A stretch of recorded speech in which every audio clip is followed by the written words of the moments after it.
depresses, depresses, depresses, depresses, depresses, depresses, depresses. Yo, welcome to The Process, and I'm your host, Q, the interview. Hey man, I started this whole podcast to get guests to come on and tell their story, their process, how they did it, why they did it, what were the changes what was the aha moment, you know? So when you watch my podcast, I want you to be motivated because I know that you got something in you that you want to get out and that you can make money for yourself, you know?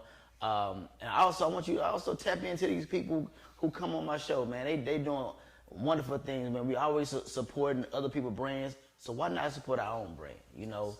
And you know, this episode is gonna be really good, man. I got a young man I have been proud of since day one. And when you get out of college, you know, you got student loans, you got this, you got that, you're trying to get a job. But this young man made a way for himself, you know. 3 years out of college, he's a CEO of Melanoid Exchange. He's an author of The Hood Scholar, you know what I'm saying? So, to me, that's dope, man. That's dope, man. That's something to be proud of. And one thing that we're going to do on my show, we're going to give people their roses right now. You know what I'm saying? So in the beginning, you know what I'm saying, you shining, here your rose. You know what I'm saying? So when you hit the top of you on other people's shows, you know that you was on the process too, you know, in the beginning, because Q the interview saw something in you in the very beginning. So today we got Jovante Ham. I'm glad to have you, bro. Man, I appreciate it, brother. Man, What's so going on, man? I don't know. Tell the people who is Jovante Ham. Man, he just said it though, man. I am first and foremost, I'm a believer. I am a husband, father, entrepreneur, author, philanthropist, man. A lot. The list goes on, man. But first and foremost, man, like I said, man, I'm a man of God, and I'm just out here living my purpose, man. Right. So where you from? So I'm from Fort Lauderdale, Florida. I know a lot of people might not know where that's at. So that's about 30 minutes from Miami. A lot of people know that's the same place where Kodak from. Yeah. So I'm out of Broward County, Florida. Okay. Yes, sir. So what brought you to Houston? So I actually got to Houston because Prairie View, you know, we both noobs. Yeah. So I came to Prairie View in 2013 on a football scholarship. Right on. So I used to play football in high school. It was real good, man. But somewhere, you know, I ended up out here at Prairie View, and so that's kind of how I got here, man. And when I got to the city, you know, I got to Prairie View, but you know how I go at PV. You know, sometimes we'll take a trip out to the H on the weekends, things in that nature, man. And I fell in love with the city. Yeah. Ever since the first time I came to Houston, man, it was just something different in the atmosphere. Right on. Long story short, man, how long has it been? So I say that's 9 years. It's been 9 years ago since I came out here. And man, I don't see myself moving back home, man. So right. I'm in love with the city, man. You know how they say H-Town, my second home. So I love it out here, man. Right on. Yes, so, sir. Man, you jumped out there to be an entrepreneur, man. What was that even like? What after you graduated from PV? Well, you produce productive people. Yes, sir. That's what we do. What were you doing? So immediately, man, when I graduated out of PV, let's kind of let me go in reverse for a little bit, just a little bit of time before I graduated, man. So before I graduated, I was, man, like I said, I used to start at running back at PV, man, and football was all that I knew. That's what, you know, I thought I was going to the league. Yeah. Anybody would have told me that I wasn't going to the league, we was gonna have to box. You get what I'm saying? On. But in our reality, man, things just started to turn for the worse, you know, in my football career. Long story short, man, I ended up losing my scholarship, man, my last year. I was out here, man. I was honestly about to go off the deep end, man. I was about to honestly drop out of school and, you know, go back to doing what I was doing. You know, I was hustling at the time, doing some things, some real bad things, man, at the time. But, man, like I was saying, man, that's kind of when God took control of my life. And so I kind of got back on track. I want to say the semester before I graduated, the 2 semesters before I graduated. And so once I you know, I 2 semesters before I graduated, man, I hit rock bottom. And so, man, I was, you know, living with my baby mama out at PV. I had to go and get a job. I had a daughter on the way. Man, it was crazy to say the least, man. And I honestly think that was one of my lowest points, man. But that's the point where, you know, God found me. And so, as time progressed, man, I was able to, when I lost my scholarship and wasn't playing football no more, I honestly began to see that, you know, I was more than a ball player. Okay. And so I never knew that. All I ever knew was I was always the best person on the team. Like I said, if anybody would have ever told me that I wasn't going to the league, we was going to have to box. Right. And it was destined. People could see it. You know, people would treat me as such. You know, I was one of the best people, you know, down from where I'm from. And we known for football. So, man, long story short, just kind of fast forwarding through that, man, I was able to find what I was really good at, man. And so my major was always engineering. And so I was smart, even though I didn't always, you know, take heed of what it is that I was learning, man. I was always smart, been smart since I was a shorty. But, man, when I lost football, I had to give it my all. Right. And so, long story short, man, I ended up graduating with a computer engineering degree at Prairie View. Oh, wow. Good. So I was able to get everything back on track, man. And then after that, I got a job at Lockheed Martin out in Fort Worth, Texas, as a software engineer. Okay. And for those of y'all who don't know, Lockheed Martin is a defense contractor, and so they the ones who build the fighter jets, all of that stuff. So that's what I was doing. I was doing the software on the jets that drop bombs out into other countries, and, you know, the other countries come and buy, you know, guns for their planes and things like that from us. Right. And so I was, it's crazy that we was just kind of talking about this, man, before, you know, we got on the app. I was 23 years old, making about $80,000, on my way to making 90, man. But, you know, my daughter was out here in Houston. My wife, who was then my then girlfriend at the time, she was living in Houston. And something just told me, man, that I wasn't living in my purpose. And all of the odds was kind of stacked against me. And, you know, I was trying to apply for jobs. I applied for 100 jobs out here. Right. And nothing came through. Nothing came through, man. And I knew it was jobs that I was qualified for. I was willing to take a pay cut. I was applying for jobs, $50,000. And like I'm saying, I was making 80. Right. I'm like, I just really want to get out here. I love my daughter. I love my girlfriend at the time. But nothing came through. And then I got that nudge from God, man. He said, it's time. A series of events happened, and he told me it was time. And so I was living in Fort Worth at the time. I gave my 2-week notice to my job. I broke my lease. Yeah. And I had to see him later. I ain't thought about it since, man. Okay. So that's kind of just how the journey started, man. I had ended up launching my company while I was at the job. You know, I had saw that my skills that I was doing, every day I would get on the computer at the job, and I would see like, okay, Lockheed Martin signed a couple $1 million, $1 billion contracts. And I'm like, man, I'm the one who doing all this work. Right. And when I realized this, it was a point that I realized that my boss didn't even know what I was doing. And so I'm like, man, I got a skill set. And so I just went to praying, man, and I was watching a series at the time called Crazy Faith, man, and that's where it started. It started with that faith, man, and when I took that leap of faith, it was a wrap ever since, brother. Okay, so tell me about Afrotech. So, man, that's crazy that you asked that, man. So Afrotech is the largest multicultural tech conference in the world, and so Afrotech, I had went to Afrotech in November 2019.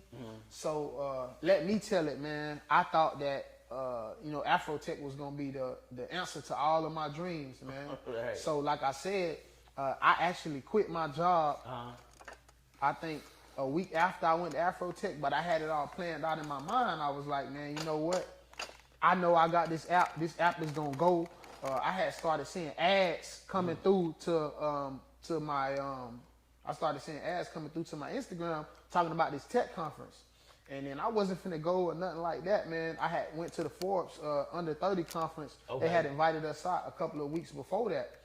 And like I told you, I was with my girlfriend at the time, man, and she was living out in Houston, and she came with me. And so we was engaged at that point. But at Afrotech, man, I saw something so different when I went there that changed my life, man. I saw black people like you and me Right. doing stuff in tech like what we see companies like Apple doing. Yeah, right. The things that I saw companies like the company that I was working for doing, and I had never saw nothing like that before, man. It was just a different experience to see, you know, we are these smart people, but at the same time we can still turn up, we can still have fun, man. And that experience, man, it changed my life, not only at the conference, but after the conference and what went on after the conference as well. Like I said, I had ended up quitting my job. I gave my 2 weeks before I went to Afrotech. And my girl, man, she's so spiritual, brother. She's so spiritual. And she was like, man, we can't be shacking up and all of that stuff. I said, man, God told me that I'm supposed to move to Houston. You gonna make me get another apartment? She like, man, well, I don't know what you about to do. We not about to be shacking up. And so, crazy thing is, man, about when we paid for the flight, she wasn't about to come to Afrotech, bro. Okay. So we had to buy her like a $500 ticket to get down there, and the tickets was going like crazy, bro. Yeah. It was 10,000. Imagine that, 10,000 people, you know, there, and everybody paying $500 a ticket, man. Ooh. So think about the, you know, what I saw in person, man. Right. And it was packed, not full. But you know, fast forwarding past that, man, I just seen that, you know, we when we bought the flight, it was like, dang, why is this layover, the only flight that we can take got a layover for 11 hours in Las Vegas? And man, I truly heard the Lord saying, like, it's time. I wanted a big wedding, but he told me to step, and so it was time to step, man. And so when we went down there, we was kind of going, you know, thinking about it. You know, we was on the fence about, like, dang, should we go and elope? Should we do that? And we said, you know what, man, we gonna do this. And so we went to Afrotech, man. It was the last day of Afrotech. How was that though? Like, I know you was the HBCU of technology. Tech, bro. Like I said, bro, it was crazy. It's something that I never saw before, because think about how it's how you know, a PV party, but everybody turning up for the tech industry, bro. Okay. It's something that I never saw before, so bro. when you left Afrotech and on the way to Vegas, what was your thinking? Like, you know, man, my thought process was it's so crazy, man. I was in a good headspace because I was ready. However, man, the day before, I think it was the day before or 2 days before we left Afrotech, they had it in the middle of Oakland, bro. And so I had bought my birth certificate, my social, all that, because I was ready to get married. Oh, you ready to get married? Yes, okay. I was ready to get married, bro. Okay. I was in that thought process, bro. And somebody broke into our car, stole my bag, stole 3 of my laptops, stole my social, stole my everything, my birth certificate, all of that stuff, bro. So now I'm like, dang, is that a sign? Yeah. Is that a sign, man? And is that a sign for me to not get married, man? And really what I saw it as and what God showed me was that it was just an attack from the devil, because I know that he hates marriages. Long story short, man, when we got to there, I was afraid that I was going to need this, that, then the third to get married. But the lady was like, nah, y'all good. You got all you need, man. And so that is the short story of how me and my wife got married. Left Afrotech, you know, good experience. They over in Vegas, said, hey, we finna elope. We about to do elope, this thing. bro. Okay, so now tell me about when you went back to Afrotech with that experience. Man, so you had your business then. Yeah, so I had my business then, and it's so crazy that before we had just launched the business in October, and at the Afrotech conference was in November 2019, and so I was trying to get out there. I forgot to tell y'all the main reason why I went to Afrotech was because I saw Charlamagne was gonna be there, and I knew that he was all about these black businesses, bro. The crazy thing is, he was up sitting at a panel like this with 10,000 people in the crowd, security, all of that stuff. Man, I walked up to that man, took my book, gave him my business card because I thought that was gonna be my big break. It's a break. Long story short, he did not call me or none of that. And so I had applied to the pitch competition, which they was giving away $10,000 but I didn't get in at Afrotech that year, man. But you know, the first year, man. But me and my wife, we walked away just so inspired. I was just happy to be in the building, man. Right. I was just happy to be in the building, to see these type of people, to see these type of influencers that we see on the internet, that we see on TV, just here talking tech, man, and just showing, you know, what this industry could become. And so fast forward, man, we had been grinding for about a year, and this time COVID hits. And so this time the 2020 conference is online. Okay. And so by this time, man, we stepping now. We stepping now, man. We got all our ducks in a row. And it's crazy that me and my wife, you know, had a full circle moment, because the next year, Afrotech 2020, man, we came home and brought home the best company at the event and won a $10,000 prize. Come on.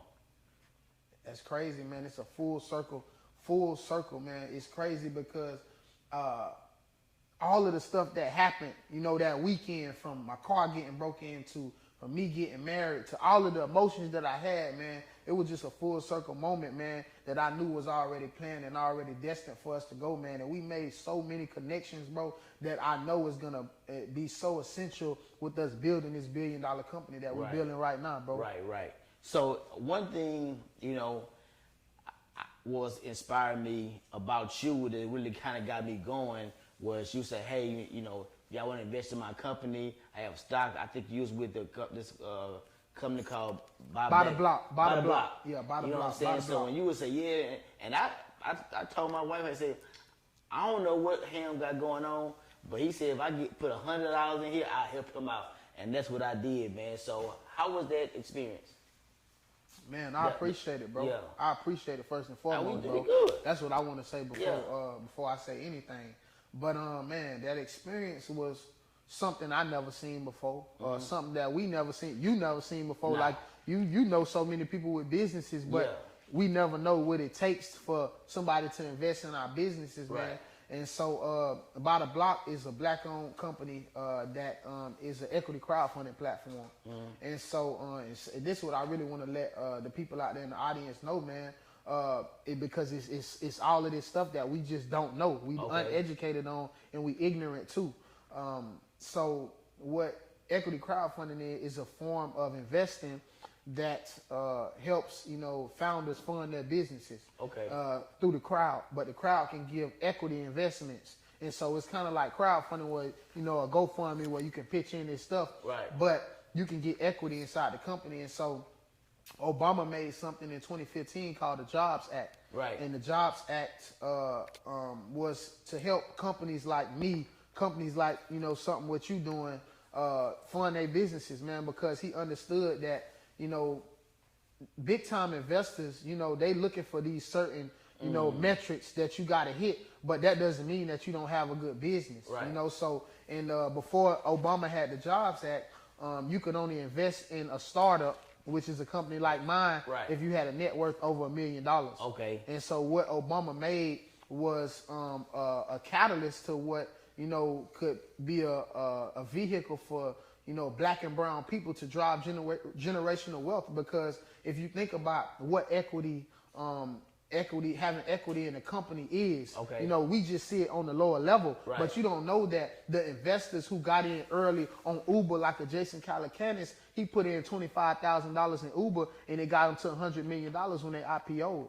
But with us, before the Jobs Act, we was never able to do that because, you get what I'm saying? We never had those type of resources. We don't have $1 million in net worth that's liquid. So the thing, what the Job Act, you know, and me using By the Block enabled to do was to allow, you know, people like yourself and people on my Instagram, my family and my friends to invest in this company, in which God already told me is going to be a $100 billion company right now on the ground level. So who knows, when we IPO or when we get acquired in the future, your $100 might be worth, you know, 10 million, you know, 10,000, 10 million. I can't say how much, but it's just, man, a beautiful thing to just allow my people to get in on what it is that I know is going to be big, man. Okay, man, that's dope, man.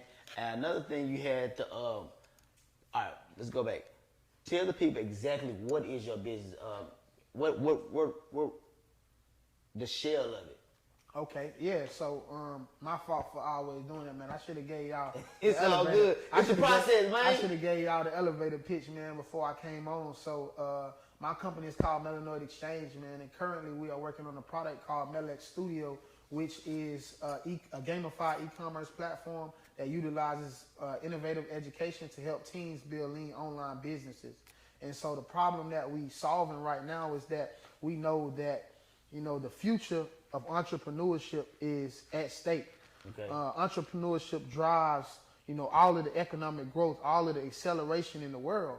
However, something is missing. These kids that on this Generation Z side, which are from 1996 up until I think 2012, they are the future. They are the However, future. they are the digital natives. They Right. are different. They learn different. Right. So they're not gonna go and get master's degrees like me and you. Right. They not going to. They can't sit at a lecture. Look at what's happening right now when they was trying to do Virtual. Zoom Yeah. calls and all of that. That's not how they learn. They learn through things like TikTok. They learn through things like Instagram and short videos, and they learn by doing. So what we did was that we're fostering, man, how they learn and bridging it with entrepreneurship of the future. And so what we do is that we have an artificially intelligent business consultant called Mel that helps them through, the process of building a business through learning by doing. We using short TikTok style videos that's innovative, that's educational, that's jam packed, and then we not only allow them to learn, but we are on our platform. They're able to learn by doing.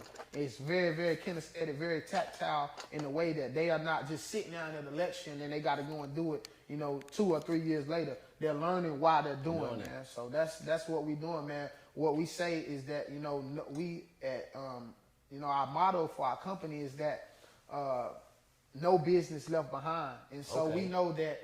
If we don't educate these entrepreneurs on how they learn, they are the future. And so if we don't, make a action to do this stuff right now, the future is going to be, different, because these are going to be the people who are going to be, driving, these are going to be the people who are going to be driving the change and making the innovative technologies like the self-driving cars and all of this stuff. But if we don't cater to how it is that they learn, we're going to be at a standstill when we get to the future, and we identified that early, and so that's what we're doing, man.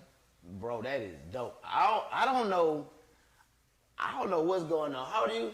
Man, I'm 26, bro. Man, that 26 to 33-year-old, 33, y'all are killing it. Everybody who comes on my show that's in that age group, man, thinking way past the how I was thinking at that time, man. So I really want to shout out the 26 to the 33-year-old age group, man, because y'all are killing it, especially my black males and my black beautiful women, man. Yes, y'all are killing it, man. Yes, sir, man. It's our time, bro. Yeah, man. Come on, We always had it in us, bro. We always had the hustler mentality, and we always came up with the ideas. However, bro, we was always doing it in the wrong ways. Like I told you with me, I started selling weed, bro, when I was 14 years old, bro. I done did every type of thing to make money, and I had all of those skills, but nobody never told me that I could start a company, and my company could be worth $1 million from doing the same thing that I learned when I was 14 selling weed. When I was doing all of those things, in the streets, I didn't know that those same principles was the same principles that it took to build $1 million business, bro. Right. I'm glad you said that, so we could fall right into the hood scholar. Yes, you sir, know what I'm saying? bro. Why? Why I wrote the book? Yeah. Man, bro, the reason why I wrote the book was simply just because I'm from the projects, bro. I'm from a place like, y'all know who Kodak is, bro. That's where I'm from. Kodak is if you want to see what Broward County is, that's a representation, bro. So if you thinking of me, you seeing me. That's not. This is a shell of me. From getting in the word. In the word of God, and education, a bachelor's degree, a master's degree, and I'm not the finished product yet, but a lot of those things have helped me becoming the man that I am today. But that's me. I'm Broward County, and so I wrote this book because a lot of people from where I'm from, we never thought that people like, hey, you wrote a book, you got a company that's worth $1 million, a couple $1 million. They never told us that. All they told us that we could do to get out of the hood was either rap, sell drugs, or go to the league. That's it. We only had 3 options, That's bro. it. We only had 3 options. They never told us that we could start $1 million company or any of the things in that nature. They never told us that we could go to college for something other than sports. They never told us none of that stuff, bro. And so the reason why I wrote my book, man, is because the craziest situations have happened, through my life, bro. And I really realized it once I got to the point in which I was writing my book was that, man, this was destined for me, bro. Right. I thought that I was supposed to be going to the league, but God had destined this life for me, bro, when I was in my mother's womb. And that's kind of what I touch on in the book is I go step by step in the journey that God has put me on, bro, up until this point in my life and how I got here, man. It's showing, basically that it doesn't matter where you come from, bro. Right. Where you come from has nothing, doesn't determine nothing, bro, about where it is that you can go in life, bro. Right. And so that's the premise of the book, bro. It talks about, it gets as real as it can get in there, bro. Right. I tell the full story. I talk about, when, all of the stuff that I done, bro. I talk about all of the stuff that I did. Like I said, bro, selling weed, bro, coming out here trying to make some money, bro, trying to get into pimping, bro, doing all of that type of stuff, bro, just because I'm a hustler, bro. So I talk about all of that stuff in the book and showing that, bro, where you come from, bro, has nothing to determine where it is that you can come. So I can get on here, bro, and tell y'all that, bro, to show y'all that, bro, you can do it too. If I can do it and God can turn around my life, he can do the same thing for you. One thing I want to speak about is your partner who died. Yeah. Oh, okay. Yeah. You know what I'm saying? That was your partner. Yeah, that was my partner, bro. Yeah. That was my partner, You know what bro. I'm saying? I remember you saying, you was talking about you want to, you know what I'm saying, shoot him, you know what I'm saying, shoot him a shout out. You know what I'm saying? Man, I'm going to continue to rep that man's name, bro, to the day I die, bro. Because, bro, that man, I never seen nobody like him, bro. What's his name? His name Herbert Johnson, bro. His name was Herbert Johnson III, bro. And funny thing is, bro, is when I was at that lowest point in my life, bro, he was graduating college, bro. But this man was the epitome of a hood scholar, bro. We probably known each other since we was about 9 years old. Mm-hmm. But man, we went to high school together, played football together, man. And we was close friends, man, ever since. But the crazy thing about it, man, is that, man, I've never seen anybody who can hustle like him, who had that hustle, whether it be in the streets, business. He didn't get to corporate or nothing like that. But this man was an entrepreneur when he died, up 40, 50,000. That he died when he was 23 years old. And where we from, nobody never heard of nothing like that. But he had just graduated college. He was in the streets. But it's crazy that I never seen nobody that operated like him. I saw myself in him, bro. When he walked across that stage, bro, in 2018, bro, I ain't gonna lie. I told you, I was at a point to where I was out here, bro. I had lost my scholarship. I was scamming, bro. I was ready to, man, I ain't worrying about school no more. I'm gonna ride this jug out, and I'm gonna let it take me where it take me. Yeah. And when I seen him graduate, bro, it reminded me like, nah, bro, that's what you supposed to be doing right now. Wake up, bro. He motivated me, bro. I'm seeing him do this, bro. He graduated, bro, I think it was January. He graduated in January 2018. I think it was like January, whenever they had the January graduation. And the man died, bro, on January 15th, 2018. So a couple of, no, he graduated in December. That's when the graduation was. Yeah. So he graduated in December. His birthday was at the beginning of January 2018. Turned 23, and then he was killed on January 15th, man. Martin Luther King Day. I'll never forget it, bro. But, man, that man, bro, he is,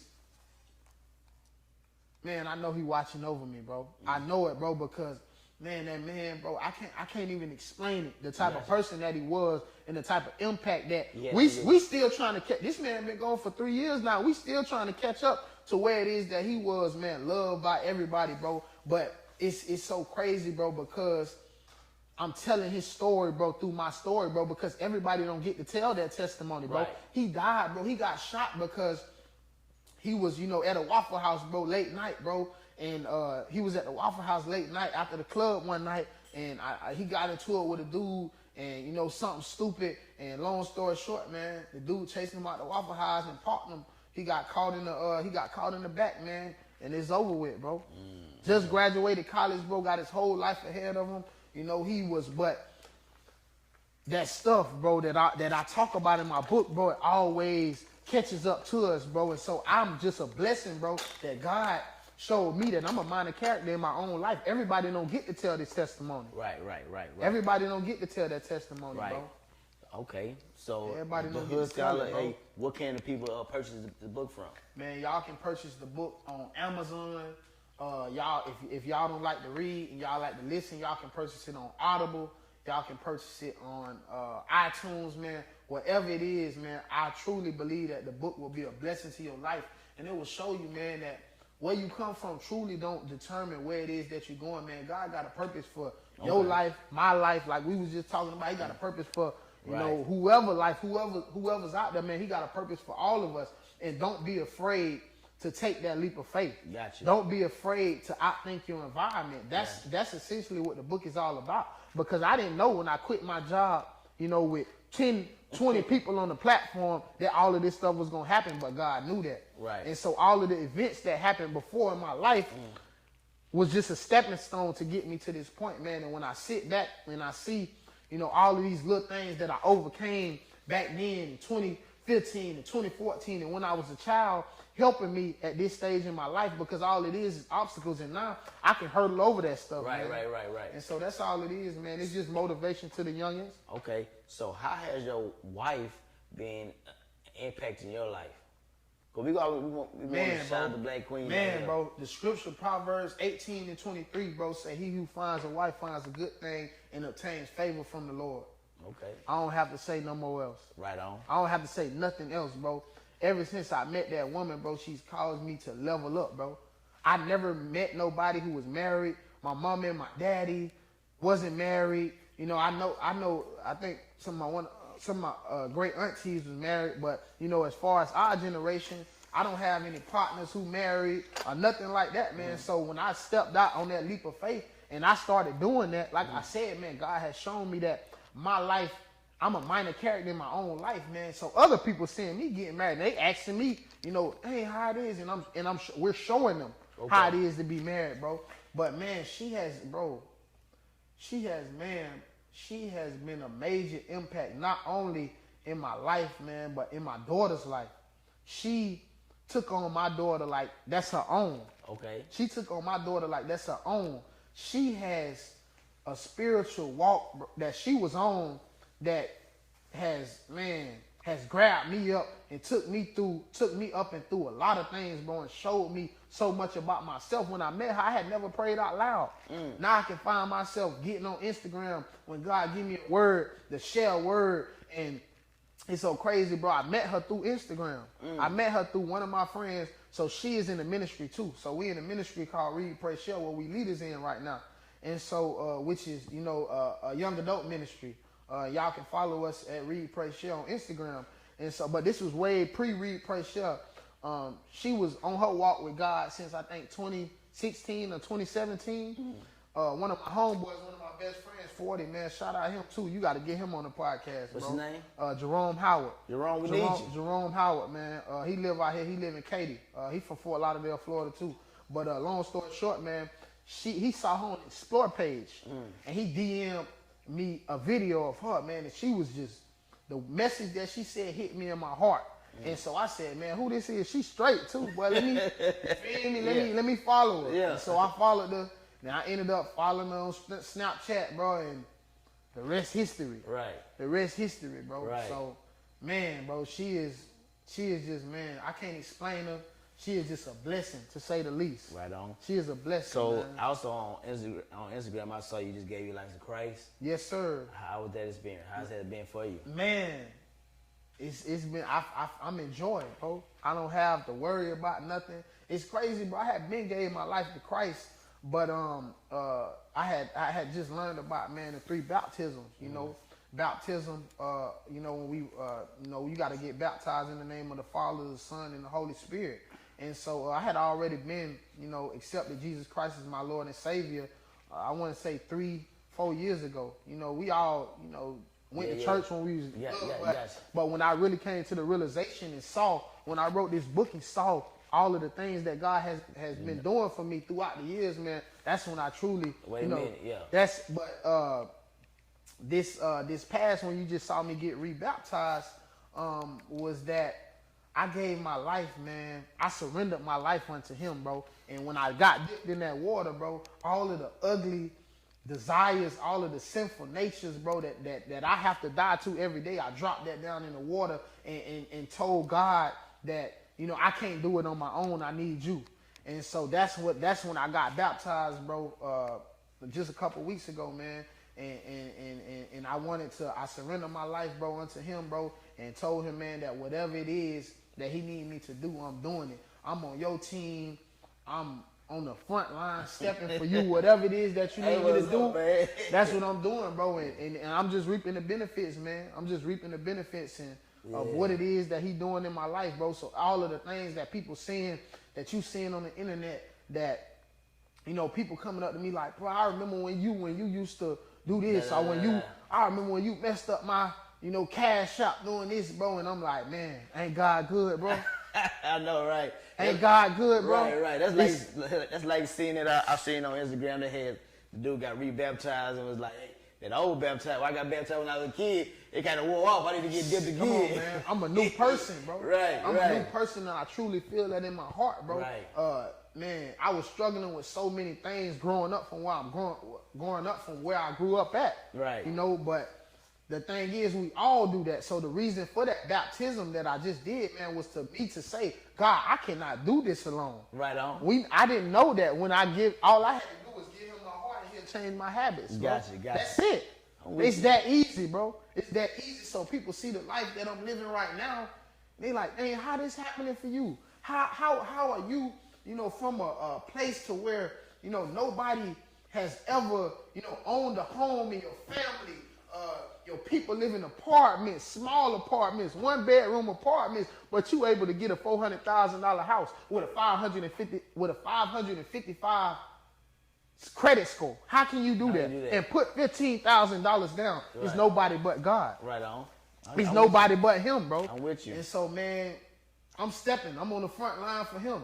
I'm on the front line for him, bro. And so, long story short, I'm living out the best part of my life because he's walking before me, and all I'm doing is just following his will for my life. Right on. Now I also see you doing consulting. Yes, sir. Okay. How's that going? Man, bro, it's something, bro, that God put on my heart.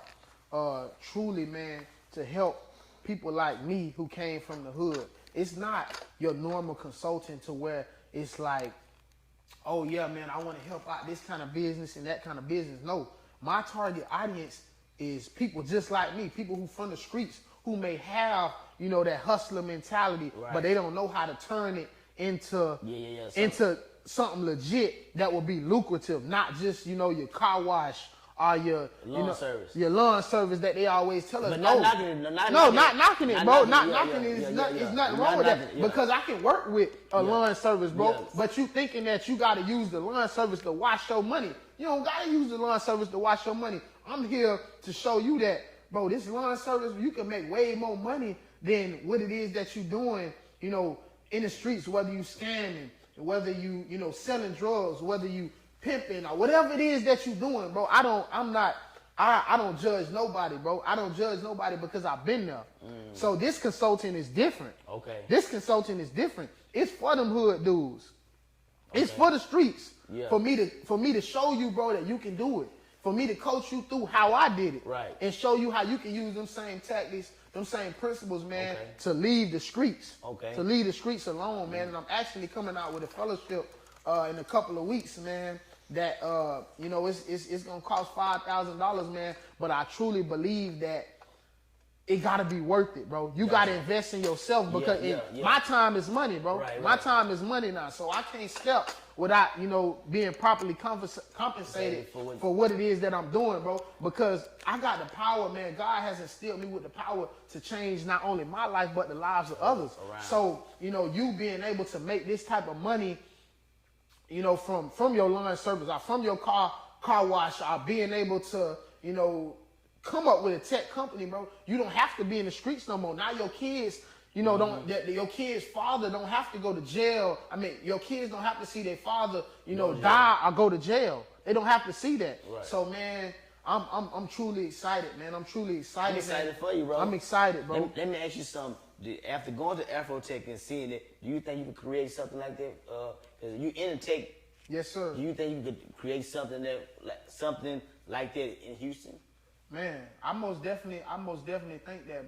I most definitely think so, bro. It's crazy because I really just think, bro, that it's just a mindset shift, man. Gotcha. It's a mindset shift with us coming to the realization that we don't have to do everything dirty, bro. And I think when we take that mindset, because I ain't gonna lie, it's hard, bro. Because you're gonna go through ups and downs of entrepreneurship, bro. Right. So I think that everybody out here got businesses, everybody out here, but the thing is, can we come together, bro, for a cause like that, and with everybody helping each other, bro, Gotcha. and in an environment that, we can have rappers there, we can, have fun, bro, but we here to talk business. Can we do that, bro? And I truly believe that we can, bro. And man, it may be in the making, bro. Hey, we gonna speak that into existence. It may be in the making, we gonna speak that into existence. Hey man, you got another book coming out? Yes, sir. It's called Outthink Your Environment, man. Okay. It's called Outthink Your Environment, and it's just touching on how I was able to utilize the same resources that were in my environment